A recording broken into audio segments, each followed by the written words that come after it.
बीरबल एक ईमानदार तथा धर्मप्रिय व्यक्ति था। वह प्रतिदिन ईश्वर की आराधना बिना नागा किया करता था। इससे उसे नैतिक व मानसिक बल प्राप्त होता था।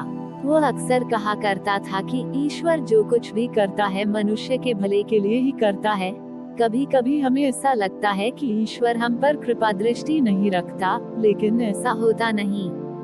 कभी कभी तो उसके वरदान को भी लोग शाप समझने की भूल कर बैठते हैं। वो हमको थोड़ी पीड़ा इसलिए देता है ताकि बड़ी पीड़ा से बच सकें। एक दरबारी को बीरबल की ऐसी बातें पसंद न आती थीं। एक दिन वही दरबारी दरबार में बीरबल को संबोधित करता हुआ बोला, देखो, ईश्वर ने मेरे साथ क्या किया। कल शाम को जब मैं जानवरों के लिए चारा काट रहा था तो अचानक मेरी छोटी उंगली कट गई। क्या अब भी तुम यही कहोगे कि ईश्वर ने मेरे लिए यह अच्छा किया है? कुछ देर चुप रहने के बाद बोला बीरबल, मेरा अब भी यही विश्वास है, क्योंकि ईश्वर जो कुछ भी करता है मनुष्य के भले के लिए ही करता है। सुनकर वह दरबारी नाराज हो गया कि मेरी तो उंगली कट गई और बीरबल को इसमें भी अच्छाई नजर आ रही है। मेरी पीड़ा तो जैसे कुछ भी नहीं। कुछ अन्य दरबारियों ने भी उसके सुर में सुर मिलाया। तभी बीच में हस्तक्षेप करते हुए बादशाह अकबर बोले, बीरबल, हम भी अल्लाह पर भरोसा रखते हैं, लेकिन यहाँ तुम्हारी बात से सहमत नहीं। इस दरबारी के मामले में ऐसी कोई बात नहीं दिखाई देती जिसके लिए उसकी तारीफ की जाए। बीरबल मुस्कुराता हुआ बोला, ठीक है जहाँ पनाह, समय ही बताएगा। अब 3 महीने बीत चुके थे। वह दरबारी, जिसकी उंगली कट गई थी, घने जंगल में शिकार खेलने निकला हुआ था। एक हिरन का पीछा करते वह भटककर आदिवासियों के हाथों में जा पड़ा। वे आदिवासी अपने देवता को प्रसन्न करने के लिए मानव बलि में विश्वास रखते थे।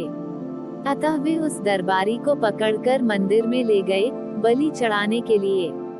लेकिन जब पुजारी ने उसके शरीर का निरीक्षण किया तो हाथ की एक उंगली कम पाई। नहीं, इस आदमी की बलि नहीं दी जा सकती। मंदिर का पुजारी बोला, यदि 9 उंगलियों वाले इस आदमी को बलि चढ़ा दिया गया तो हमारे देवता बजाय प्रसन्न होने के क्रोधित हो जाएंगे।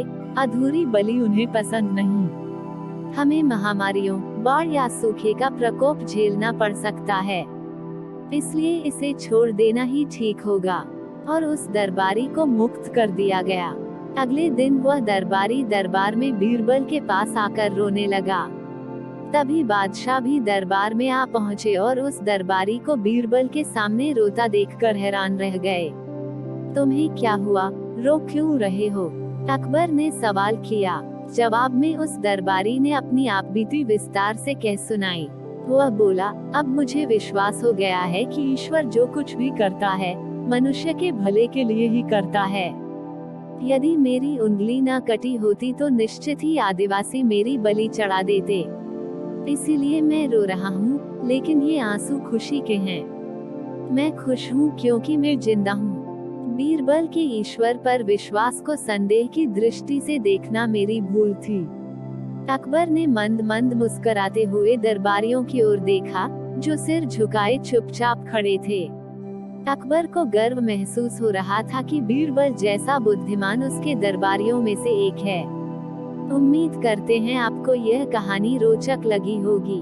ऐसे बहुत ही कहानियां हैं जो हमारी चैनल में उपलब्ध हैं। आप इन्हें पढ़ सकते हैं और सारे वीडियो के लिंक वीडियो के डिस्क्रिप्शन बॉक्स में मिल जाएगा। जरूर चेक करें। कहानी अच्छी लगी तो लाइक, कमेंट और शेयर करें।